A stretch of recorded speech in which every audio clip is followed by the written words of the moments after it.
હરિઓમ વિદ્યાર્થી મિત્રો, હું છું ચિરાગ ગાજીપુરા. મારો વિષય તો તમને ખ્યાલ જ છે, અર્થશાસ્ત્ર, જેને આપણે ઇકોનોમિક્સ તરીકે પણ ઓળખીએ છીએ. ગયા લેક્ચરમાં આપણે બે સવાલ જોયા હતા. સવાલ નંબર 4, તફાવત વ્યક્તિગત માંગ અને વ્યક્તિગત માંગ અને બજાર માંગ. ત્યારબાદ સવાલ નંબર 5 જોયો હતો કે માંગના નિયમના અપવાદ. માંગના નિયમના અપવાદમાં આપણે કેટલા પ્રકાર જોયા હતા? 4. પહેલું ગિફન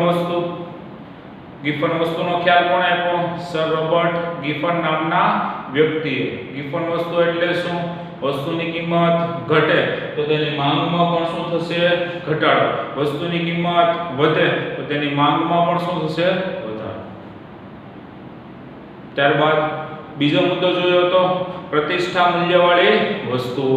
પ્રતિષ્ઠા મૂલ્યવાળી વસ્તુઓ કઈ? સોનું, ચાંદી, હીરા, મોતી, માણેક, જે બધી વસ્તુઓ કેવી છે? પ્રતિષ્ઠા મૂલ્યવાળી વસ્તુઓ. ત્યારબાદ મુદ્દા નંબર 3 જોયો હતો હલકા પ્રકારની વસ્તુઓ. દીવાસળી, ટાંકણી, યુપિન, ટાંચણી, આ બધી જ વસ્તુઓ કેવી છે? હલકા પ્રકારની વસ્તુઓ. ત્યારબાદ ચોથો મુદ્દો જોયો હતો ગ્રાહકોની પસંદગીઓ. ગ્રાહકોની પસંદગી કોઈ વ્યક્તિની ધારણા કોઈ વસ્તુઓ પાછળ બંધાઈ જાય. એ ધારી લે છે કે આ મને વસ્તુ કમ્ફર્ટેબલ છે, તો એ વસ્તુની કિંમતમાં ગમે તેવો ફેરફાર થાય, ખૂબ નજીવો ફેરફાર થાય, વધારે ફેરફાર થાય, પણ એ વસ્તુ પાછળ ધારણા બંધાઈ ગયેલી હોવાથી વ્યક્તિ એ જ વસ્તુની શું કરે છે? માંગ કરે છે. ઓકે, તો ત્યારબાદ આપણે સવાલ નંબર 6 જોઈએ. માંગની મૂલ્ય સાપેક્ષતા એટલે શું? તેના પ્રકારો આકૃતિ દ્વારા સમજાવો. માંગની તો આપણે અર્થ જોયો. માંગ એટલે શું? મૂલ્યના આમ તો મૂલ્યને તમે આમ બે રીતે કહી શકો. મૂલ્ય કેટલું છે એટલે આમ કેમ પણ કહી શકીએ કિંમત કેટલી છે, પણ બંનેનો મીનિંગ કેવો થાય છે? અલગ અલગ. એ આપણે જોશું બીજા ચેપ્ટરમાં. માંગની મૂલ્ય સાપેક્ષતા એટલે શું? તેના પ્રકારો આકૃતિ દ્વારા સમજાવો. આ સવાલ 2 અથવા 3 ગુણમાં પણ પૂછી શકે, 5 ગુણમાં પણ પૂછી શકે. સૂત્ર દ્વારા જોઈએ. સૂત્ર માંગમાં થતો ટકાવારી ફેરફાર છેદમાં કિંમતમાં થતો ટકાવારી ફેરફાર. તમને ખ્યાલ છે માનું સ્થાન કોઈ લઈ શકે નહીં. એટલે આપણે જે ચીજ વસ્તુ કે સેવા છે એટલે કે માંગ દ્વારા માંગમાં થતો ટકાવારી ફેરફાર છેદમાં કિંમતમાં થતો ટકાવારી ફેરફાર. ટકાવારી ફેરફારને આપણે ડેલ્ટા તરીકે ઓળખશું. એટલે ડેલ્ટા d ના છેદમાં માંગ એટલે d, ડિમાન્ડનો d, કિંમત એટલે પ્રાઇસ ડેલ્ટા p. તો આને ટૂંકમાં આપણે આ રીતે યાદ રાખી શકીએ ડેલ્ટા d ના છેદમાં ડેલ્ટા p. જોઈએ આ સૂત્ર ઉપરથી આપણે અર્થ જોઈએ. અહીંથી શરૂઆત કરીએ. માંગમાં થતો ટકાવારી ફેરફાર છેદમાં કિંમતમાં થતો ટકાવારી ફેરફાર. અર્થ જોઈએ. માંગમાં થતા ટકાવારી ફેરફારને કિંમતમાં થતા ટકાવારી ફેરફાર વડે ભાગતા જે આંક મળે તેને માંગની મૂલ્ય સાપેક્ષતા કહે છે. તો આપણે ક્યાંથી યાદ રાખવાનું છે? માંગમાં થતો ટકાવારી ફેરફાર ને કિંમતમાં થતા ટકાવારી ફેરફાર વડે શું કરવાનું? ભાગતા. જે શું મળે? આંક મળે તેને માંગની મૂલ્ય સાપેક્ષતા કહે છે. માંગની મૂલ્ય સાપેક્ષતાના પ્રકારો જોઈએ. કેટલા પ્રકાર છે? 5 પ્રકાર. પહેલો પ્રકાર મૂલ્ય સાપેક્ષ માંગ. બીજો પ્રકાર મૂલ્ય અનપેક્ષ માંગ. ત્રીજો પ્રકાર સપ્રમાણ. કેવો? સપ્રમાણ મૂલ્ય સાપેક્ષ માંગ. ત્યારબાદ ચોથો પ્રકાર સંપૂર્ણ મૂલ્ય સાપેક્ષ માંગ. પાંચમો પ્રકાર સંપૂર્ણ મૂલ્ય અનપેક્ષ માંગ. જો અહીંયા યાદ રાખવું હોય તો કઈ રીતે રાખી શકીએ? મૂલ્ય સાપેક્ષ માંગ તો મૂલ્ય અનપેક્ષ માંગ. ત્યારબાદ ત્રીજો મુદ્દો સપ્રમાણ મૂલ્ય સાપેક્ષ માંગ. આ ત્રણ મુદ્દા યાદ રહી જાય એટલે ત્યારબાદ જે મૂલ્ય સાપેક્ષ માંગ છે એની આગળ એક શબ્દ લગાવી દેવાનો. કયો? સંપૂર્ણ. સંપૂર્ણ મૂલ્ય સાપેક્ષ માંગ. ત્યારબાદ મૂલ્ય અનપેક્ષ માંગ છે એમાં સંપૂર્ણ મૂલ્ય અનપેક્ષ માંગ. તો આ રીતે આપણે પાંચ પ્રકાર યાદ રાખીશું. ત્યારબાદ આ પાંચે પાંચ સવાલ મતલબ પાંચે પાંચ જે મુદ્દા છે એ પાંચે પાંચ મુદ્દાઓને આપણે આકૃતિ દ્વારા અર્થ યાદ રાખીશું. મેં અહીંયા અર્થ નથી લખ્યો પણ અર્થમાં આપણે જે અહીંયા અર્થમાં ને શબ્દ યાદ રાખ્યો એવી જ રીતના અહીંયા આપણે એક શબ્દ યાદ રાખીશું જે આપણે આકૃતિ દ્વારા સમજતા જઈએ. ત્યારબાદ અર્થ પણ યાદ રાખતા જઈશું. આકૃતિ ઉપરથી જે અર્થ એ યાદ રાખવાનો છે. પહેલા પ્રકારનો મુદ્દો માંગણી મૂલ્ય સાપેક્ષતા નો મુદ્દા નંબર 1 પ્રકારનો મુદ્દા નંબર 1 મૂલ્ય સાપેક્ષ માંગ. મૂલ્ય સાપેક્ષ માંગ અર્થ ઉપરથી જો અહીંયા OX ધરી પર માંગમાં થતો ટકાવારી ફેરફાર દર્શાવ્યો છે જ્યારે OY ધરી પર કિંમતમાં થતો ટકાવારી ફેરફાર દર્શાવ્યો છે. જો અહીંયા આકૃતિમાં આ ભાગ કેવો છે? વધારે. ધારો કે આપણે અહીંયા 10 નો ડિફરન્સ રાખીએ અને અહીંયા 5. ખ્યાલ આવી ગયો? તો ફેરફાર કેમાં વધારે છે? માંગમાં. ઓછો ફેરફાર કેમાં છે? કિંમતમાં. તો અહીંયા યાદ રાખવા માટે જો માંગમાં થતા ટકાવારી ફેરફાર કરતા માંગમાં થતા ટકાવારી ફેરફાર કરતા કિંમતમાં થતો ટકાવારી ફેરફાર ઓછો હોય. માંગમાં થતા ટકાવારી ફેરફાર કરતા કિંમતમાં થતો ટકાવારી ફેરફાર ઓછો હોય તો તેને મૂલ્ય સાપેક્ષ માંગ કહે છે. તો યાર અર્થને જો આપણે અહીંયા સૂત્રમાં કિંમત મૂકીએ આ રીતના છે ડેલ્ટા d ના છેદમાં ડેલ્ટા p 10 ના છેદમાં 5 એટલે તો અહીંયા મૂલ્ય કેવું મળ્યું? 2. તો મૂલ્ય સાપેક્ષ માંગનું મૂલ્ય કેવું છે? 1 કરતા વધુ. એટલે આપણને અહીંયા જો મૂલ્ય કેવું મળ્યું? 2. ઉદાહરણ જોઈએ તો મોજ શોખની વસ્તુઓમાં આ પ્રકારનું સામાન્ય રીતે જે વેચાણ છે એ વધુ જોવા મળતું હોય છે. કારણ કે જો માંગ ક્યારે વધે છે? કિંમત ઓછી હોય તો મોજ શોખની વસ્તુઓનું વેચાણ કેવું થશે? વધારે. મોજ શોખની વસ્તુઓનું વેચાણ કેવું થશે? વધારે. કઈ વસ્તુઓ? ટીવી છે, કાર છે, મોબાઈલ છે, એસી છે જેવી મોજ શોખની વસ્તુઓ પાછળ લોકો વધારે ખર્ચ ક્યારે કરશે? કિંમત ઓછી હશે ત્યારે તેની માંગ કેવી હશે? વધારે. તો આપણે જોઈએ મુદ્દા નંબર 1 મૂલ્ય સાપેક્ષ માંગ. ત્યારબાદ જોઈએ મૂલ્ય અનપેક્ષ માંગ. OY ધરી પર કિંમતમાં થતો ટકાવારી ફેરફાર, OX ધરી પર માંગમાં થતો ટકાવારી ફેરફાર. જો અહીંયા કિંમતમાં ટકાવારી ફેરફાર કેટલો છે? 10. માંગમાં ટકાવારી ફેરફાર કેટલો છે? 5. 5 છે. તો વધુ કેમાં? કિંમત. ઓછો કેમાં? માંગમાં ટકાવારી ફેરફાર ઓછો. તો સૂત્ર પરથી જોઈએ માંગમાં થતા ટકાવારી ફેરફાર કરતા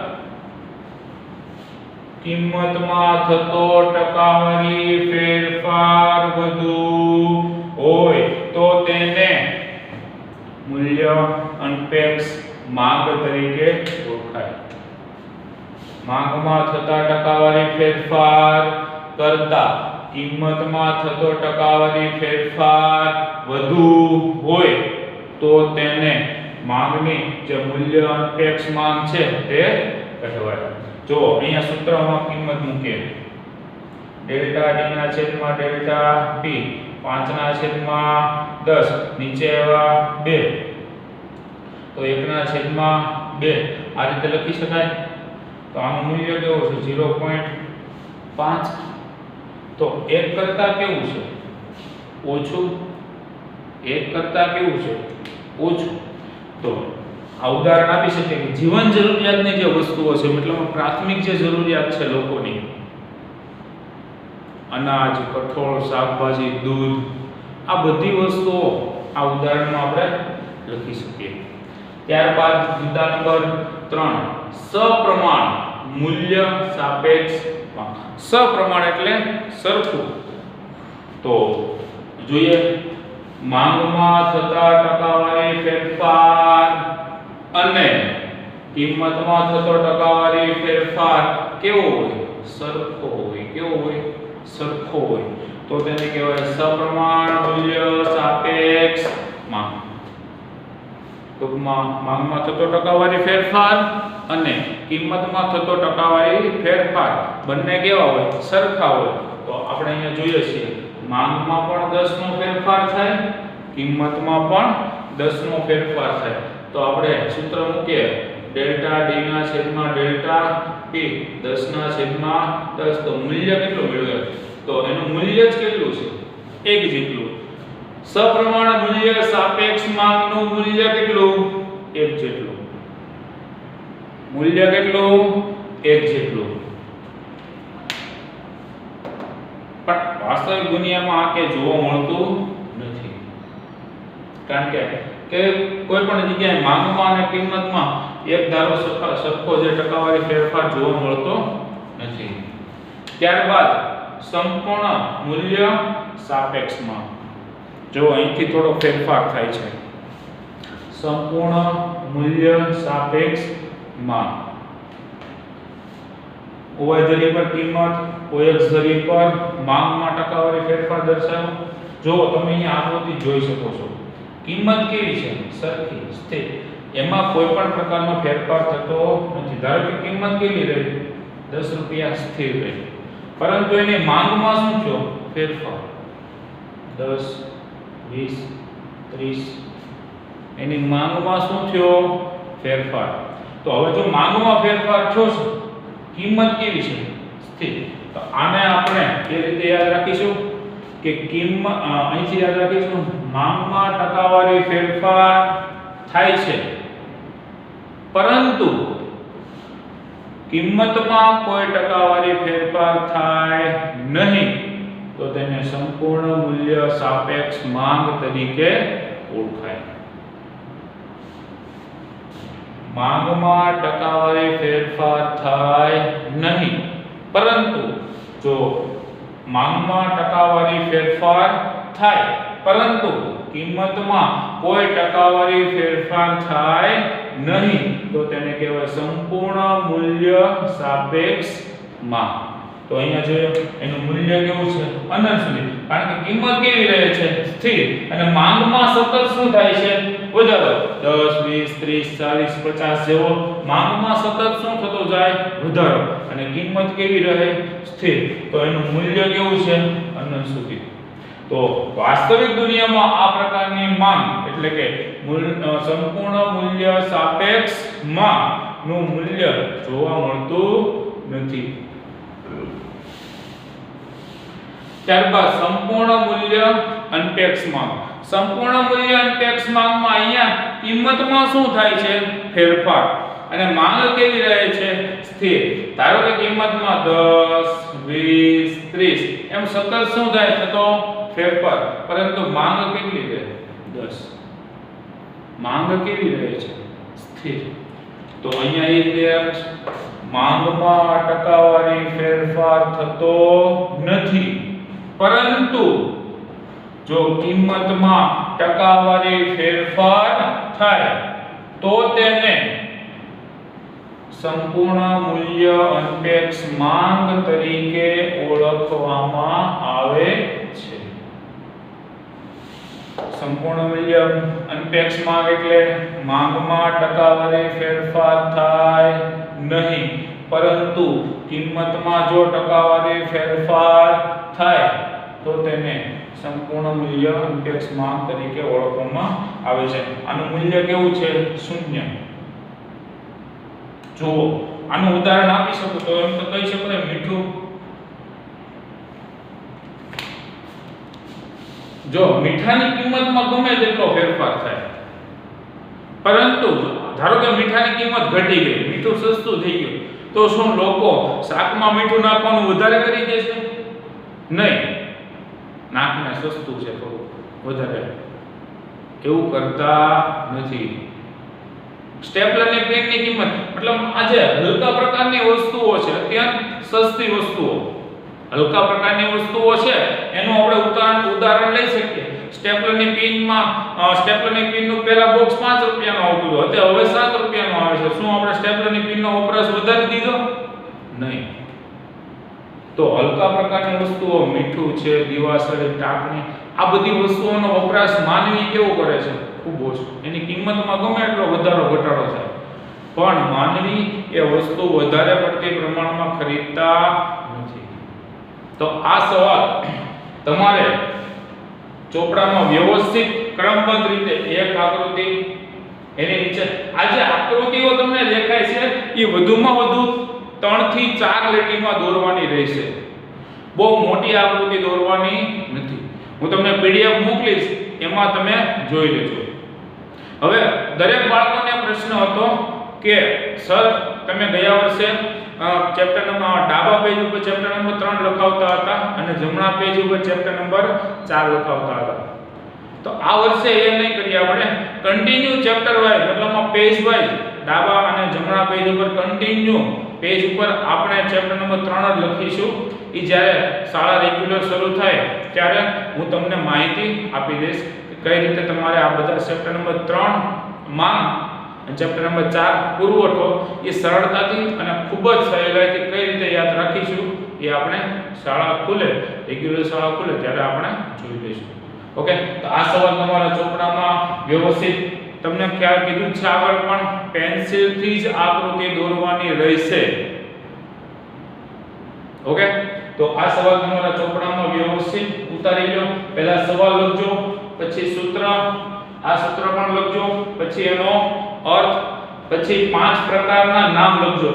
પહેલો પ્રકાર મૂલ્ય સાપેક્ષ માંગ, બીજો પ્રકાર મૂલ્ય અનપેક્ષ માંગ, ત્રીજો પ્રકાર સપ્રમાણ મૂલ્ય સાપેક્ષ માંગ, ચોથો પ્રકાર સંપૂર્ણ મૂલ્ય સાપેક્ષ માંગ, પાંચમો પ્રકાર સંપૂર્ણ મૂલ્ય અનપેક્ષ માંગ. ત્યારબાદ તમે એક એક નંબર આપીને આ રીતના આકૃતિ વાઇઝ તમે મુદ્દા પ્રકાર વાઇઝ તમે ઉપર નીચે વ્યવસ્થિત સવાલ લખજો.